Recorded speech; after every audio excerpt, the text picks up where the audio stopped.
Hi everyone, Chelsea here. Before we dive into this week's thrilling folklore episode, we wanted to share a quick ad for one of our indie podcast friends. The episode will be starting right after. We hope you enjoy. Every episode is a paranormal road trip where the GPS stopped working 5 minutes in. If it bumps in the night or lurks in your basement, we probably already talked about it. We're best friends, lifelong weirdos, and your guides through the haunted, the spooky, and the just plain cursed. From cryptids to cursed objects, haunted history to haunted hairbrushes. And probably a haunted dollar, too, along the way. This is Not My Ghost, Not My Problem. Subscribe now. Regret it later. Blame the ghost. From folklore and fairies to monsters and mysteries, it came from the Maritimes. It's alive! My co-host, Evan. Rising from the grave, my co-host, Chelsea. Hi, everyone. Welcome to It Came From The Maritimes. Just before we get started today, I wanted to give folks one final reminder that we were nominated for Best Podcast and Best Instagram Account for this year's Best of Halifax Awards for the Coast. The voting ends on November 30th, so if you enjoy our podcast and our attempts as senior millennials to learn how to make reels for Instagram, please vote for us. We'd really appreciate it. Honestly, that might be the scariest part of our whole endeavor, just the reels. It is. We are really not social media savvy, folks. Now, today's episode is going to be released the week before the anniversary of a significant historical event in Nova Scotia. Today, we are going to be discussing the Halifax Explosion. Evan, I'm assuming you learned about this in school? Yes, I did. I remember we probably learned it a couple of years in a row there, and it was always, and of course, the Canada Heritage moments as well. Yes, I remember it so clearly, the Heritage Minute, which, for folks who aren't familiar, were little snapshots of Canadian history shown on commercial breaks on TV. But there was one which showed a man, Vincent Coleman, who sacrificed his life sending a Morse code message to stop a train that had hundreds of passengers on it coming to Halifax when he realized that an explosion was imminent. So it was really powerful. The impact hit me even back then. Mm-hmm. So I'll warn folks that the history of this tragedy is grim. My research of this episode was similar to my Halifax Memorial Library episode in the sense that the real life events honestly ended up being much scarier than any of the ghost stories associated with it. But it is a really interesting and important part of the history, and the ghost stories are good, spooky fun, so I hope you enjoy. Most Nova Scotians are familiar with this devastating event, but I wanted to review the history for those who either need a refresher or for folks who are from out of province. I'd like to thank the Maritime Museum of the Atlantic for their fantastic exhibit on the explosion because I got a lot of info from there.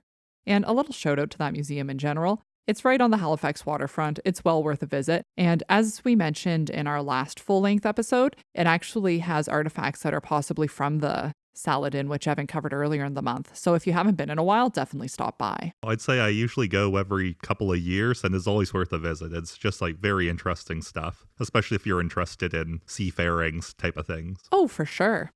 In World War I, Halifax was a bustling wartime port. It was the closest North American port to Europe, so it was used as a strategic stopping point for ships bringing soldiers and supplies overseas. The harbor was patrolled by the military, who worried that German ships might invade the waters. Little did they know, the biggest threat to Halifax would be a deadly accident. On the morning of December 6, 1917, the steamship Mont Blanc, which was carrying explosives including benzol, puric acid, TNT, and gun cotton, entered the Halifax Harbor Narrows. It entered the Narrows at the same time that another ship, the Emo, left the Bedford Basin. The Emo was carrying relief supplies destined for Belgium. Unfortunately, due to the Emo traveling along the east side of the Narrows and failed communication between the two ships, the Emo crashed into the starboard side of the Mont Blanc, resulting in a hole in the hull, exposing the barrels of explosives below the Mont Blanc's deck. As the two ships pulled apart, sparks generated, which resulted in a fire which sadly drew the attention of locals to their windows, stopped children in their tracks who had been walking along the harbor front on their way to school, and it drew emergency responders hoping to help when they saw the fire break out. People didn't understand the magnitude of the risk, because explosive material wasn't supposed to be allowed in the harbor, so they simply thought that it was a fire that had to be put out. Explosives were only allowed because the British had resumed control of the harbor during World War I, and they essentially demanded that the Mont Blanc be allowed entry. The crew, of course, understood the magnitude. They knew what they were carrying, so they abandoned ship and desperately rowed towards Dartmouth in lifeboats, while their burning ship drifted towards Pier 6 in Halifax Harbour. At 9:04 a.m., the Mont Blanc became a 3-kiloton bomb. Pieces of the ship flew as far as 8 kilometers away, and a tsunami crashed over the adjacent Halifax and Dartmouth shores. The Mont Blanc's anchor flew 4 kilometers away to the northwest arm and still sits there to this day. A gas cloud formed above the wreckage, resulting in vaporized chemicals falling on the surrounding land and people, in addition to the burning shards that had burst out of the ship. So this next part does get a little more gruesome. We talk about some of the injuries, so if folks don't want to hear about the aftermath of the explosion, please feel free to fast forward a few minutes. Approximately 2,000 people were killed by the explosion, and at least 9,000 were injured. They estimate that 1,600 died instantly, as their internal organs were either crushed by the force of the blast or they were blown backwards. Other people had structures collapse on them, and some were killed when their glass windows broke inwards, and many folks were blinded as a result. 548 buildings burned to the ground, 824 collapsed, and 1,249 were wrecked, resulting in many losing their home. The north end of Halifax and the Mi'kmaq community of Turtle Grove bore the brunt of the explosion and were sadly destroyed. The blast was so strong that it shattered windows in Truro over 100 kilometers away, and folks in Prince Edward Island and off the coast of Massachusetts heard a boom.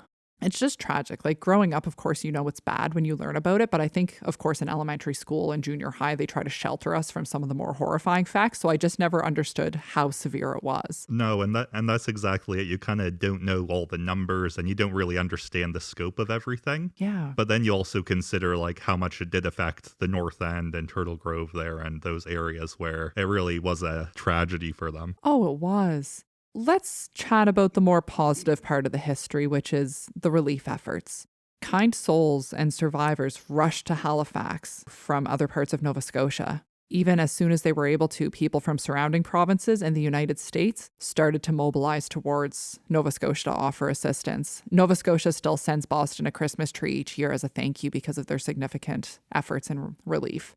And I know one kind of fact is the Canadian National Institute of the Blind, CNIB, was actually created after the Halifax explosion because there were so many people who had lost their vision because of the glass shards. And that's still a really strong organization to this day. Yeah, I never knew about that. Yeah. But that's really interesting. It really did show how people band together. Mm-hmm. So anyone who could tried to support folks by providing necessary medical attention and searching for people who were missing. The tragedy certainly shattered the city of Halifax, but it did show the strength of community in Atlantic Canada. So even to this day, there are memorials across the city in honor of the victims of the disaster. On December 6th each year, there's a memorial service held at Fort Needham Memorial Park near the Hydrostone Market, which was actually first built as housing for people who lost their homes in the explosion. It does seem that some of the souls who lost their lives in the explosion have found their own way to remind us of one of Halifax's most harrowing moments in history, even in their afterlife. So before we get into the ghost stories, I feel like I just need to take a deep breath. That was a lot. I know it was over a century ago, but it was just tragic. Oh, it was. And I feel like the thing is, when I was doing my research, I condensed the information for the episode, but realistically, we could probably talk about this for hours and not even touch on it all. Yeah, of course. And I mean, I'm sure if people are interested after this, there's full books you can read, documentaries, tons of places to get lots of information, including the Maritime Museum. Oh, for sure. Now that the history is covered, we're going to dive into the ghost stories associated with the explosion. The first story takes us to the Chebucto Road School. Because of the amount of loss of life, the undertakers of Halifax simply couldn't keep up with the number of bodies found, so surrounding businesses essentially became impromptu morgues. One of these was the Chebucto Road School, which is now the Maritime Conservatory of Music. The Chebucto Road School was built in 1864 and continued in that capacity until 1975, except for the short time following the Halifax explosion, when it was used first as a first aid center and eventually a morgue as victims tragically passed away. It was a sad space during those days. It was filled with families identifying their lost loved ones. It ended up being the site of funeral services for the bodies that people were unable to identify. Since then, students have reported hearing voices whispering in the basement, strange noises when no one else is around, and they'll see shadows moving in the dark corners. So it's no wonder the space is full of spirits based on how many bodies were held within its walls. No, I mean, that's really interesting. And I've gone by there and never even knew about this, but especially where there's so many unidentified bodies and ones that wouldn't have had maybe the proper burial that they would have wanted or the proper funeral is interesting. It is. Our next ghost story takes us to a famous Halifax restaurant. Many people know the Five Fishermen in downtown Halifax for its delicious seafood, but it does have a very unique history. We could probably do a full episode on this location alone and just might in the future.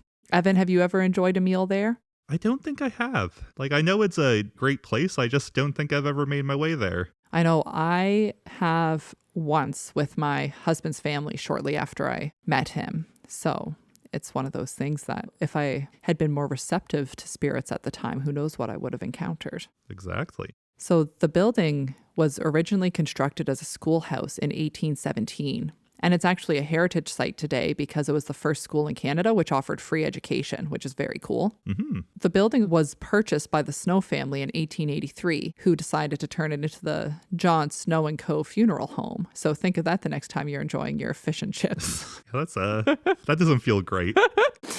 The funeral home was responsible for burying many victims from two disasters. The Halifax Explosion, of course, but also the Titanic wreck from 1912, just 5 years earlier. A lot of the victims were actually brought through that funeral home. Oh, wow. So due to the sheer number of bodies which have passed through the building, it's no wonder that it has more than its fair share of ghosts. Cutlery and glasses often move on their own, and taps turn on and off. The swinging doors leading into the kitchen move on their own, and fog-like masses have been seen on the stairs.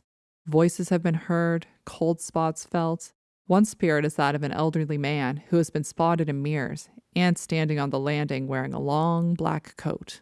One hostess felt something brush against her face one night when showing a couple to their table. When she checked the mirror after, she noticed she had a red handprint right on her cheek. Oh, geez. Yeah, so lots going on. Of course, this restaurant is still a fine destination to visit, and I love it because I love spots that embrace their haunted history, and they actually have a whole blurb about this on their website. So they're very open to the haunting. That's awesome. Right? I really appreciate that. Next time you're there, keep your senses alert, and maybe you'll be the next to spot one of the spirits of the Five Fishermen. That makes it sound like there's 5 fishermen ghosts there. That does. Well, maybe there are. We don't know. There was a lot going on. True. There could be. Our next story is another iconic Nova Scotian location. St. Paul's Anglican Church is the oldest standing building in Halifax. It was built in 1750, just 1 year after Halifax was colonized by the British. It sits just up from the waterfront, across from City Hall on Parade Square, and across the street from the Five Fishermen, so that's a 2-for-1 spooky destination. Have a little meal, go pray, I guess. A little bit of both. I mean, yeah, double down. Now, if you're standing on Argyle Street between the church and the Five Fishermen, study those windows on the historic building. Look at the upper panes of glass, and you might just notice an anomaly. On the upper right pane of one of the windows, you can see the silhouette of a person. Have you ever seen it, Evan? I have. Very cool. I have a photo I'll share to our social media. Here's the story behind that silhouette. St. Paul's Anglican Church was lucky to remain standing after the explosion, but the glass was blown out of the windows. And there's actually a piece of window frame still embedded in the church entryway, accompanied by a plaque which states "Relic from the explosion." Unfortunately, those standing near the windows at the time of the explosion met an untimely end. There are a few theories as to who the silhouette belongs to. Some think that the deacon was standing parallel to the windows when the blast occurred, so his profile was etched into the glass from the heat. Others think it's the silhouette of the church organist who was practicing that morning. They think that when the blast happened, his head flew through the window, making a clean incision in the glass. Either way, one consistency exists. No matter how thoroughly the window is cleaned, and no matter how often the window is replaced, it's 3 times to date, the silhouette of the face will always reappear. Oh, wow. Spooky stuff. So we have one more ghost to talk about. The others I was familiar with, but this story was actually brand new to me while researching the episode. So the Victoria General Hospital, which is near where the mutineers of the Saladin were hanged, it's near the south end of Halifax. It opened in 1867. Since the Halifax Explosion, the apparition of a grey nun has been spotted there over the years. Folks believe she is the spirit of a nun who came to work in the Victoria General Hospital during World War I.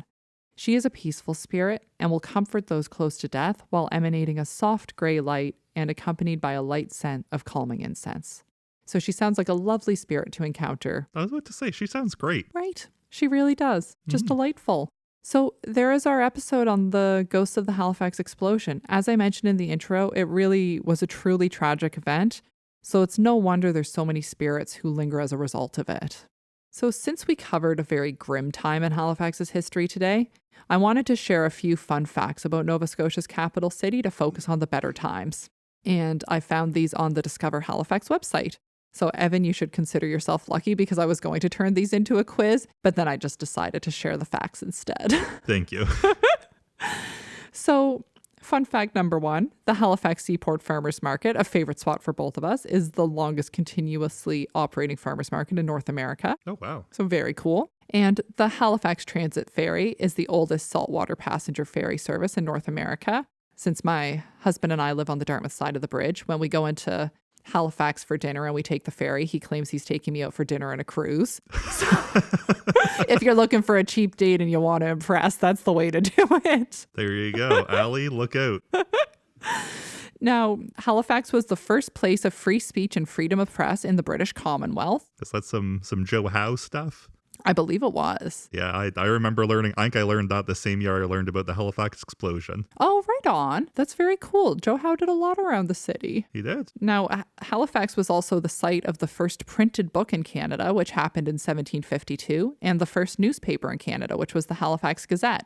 And this one's kind of random, but I thought it was fun. Halifax's first covered skating rink was opened in the Halifax Public Gardens in 1883. So the history in this place. I know. I mean, too bad that isn't there anymore, but I guess they have the oval now. I don't think either of us are like super proficient ice skaters. No. Allie has made me go a couple of times, and every time she's kind of holding on to me to stay up, and I'm like, Allie, I am not sturdy here. No, the last time I went to the oval, I needed one of those like little kids things that you push around the ice. Yeah, I gotta say, I'm tall but top heavy, so it's not a good combination for skating. So I guess we're neutral as to whether we still want an ice rink in the public gardens. I like the idea of it. I just don't want to be on it. Thank you so much for joining us for this episode of It Came From The Maritimes. You can find us on social media, on Instagram, Facebook, and TikTok at It Came From The Maritimes, on Blue Sky at ICFT Maritimes, and if you have any Atlantic Canada folklore you'd like to see covered in future episodes, or spooky encounters of your own, email us at itcameFromTheMaritimes@gmail.com. We're also on Patreon, so check us out if you want some bonus content. If you enjoy our podcast, please leave us a 5-star review. It helps other people find us. So we always end our episode with a little folklore tip. Evan, do you have one for us today? I sure do. It's that if you dream of muddy water, you will have bad news. Hopefully we don't. Mm-hmm.